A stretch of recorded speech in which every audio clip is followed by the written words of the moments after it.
વિગતવાર સમાચાર તરફ આગળ વધીએ।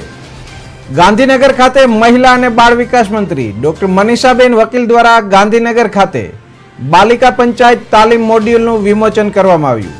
આ મોડ્યુલ દ્વારા જિલ્લા અને તાલુકા કક્ષાએ માસ્ટર ટ્રેનર દ્વારા તૈયાર થશે, જે બાલિકા પંચાયતની બાલિકાઓને તાલીમ આપશે। મંત્રીએ જણાવ્યું કે આ પહેલથી સક્ષમ બાલિકા સશક્ત ગુજરાતનું લક્ષ્ય સાકાર થશે અને હાલ રાજ્યમાં 13,000 બાલિકા પંચાયત કાર્યરત છે, જેમાં 1 લાખથી વધુ બાલિકાઓ ભાગ લઈ રહી છે।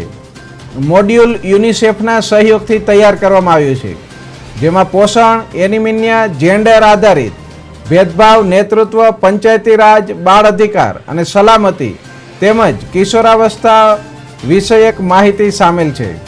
મંત્રીએ જણાવ્યું કે બાકી રહેલા 1500થી વધુ બાલિકા પંચાયતને વહેલી તકે શરૂ કરી તાલીમ પૂર્ણ કરવામાં આવશે।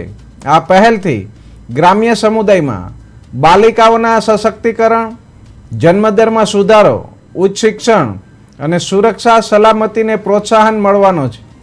કાર્યક્રમમાં યુનિસેફ, ICDS, જિલ્લા મહિલા અને બાળ અધિકારીઓ અને મિશન શક્તિના અધિકારીઓ ઉપસ્થિત રહ્યા હતા।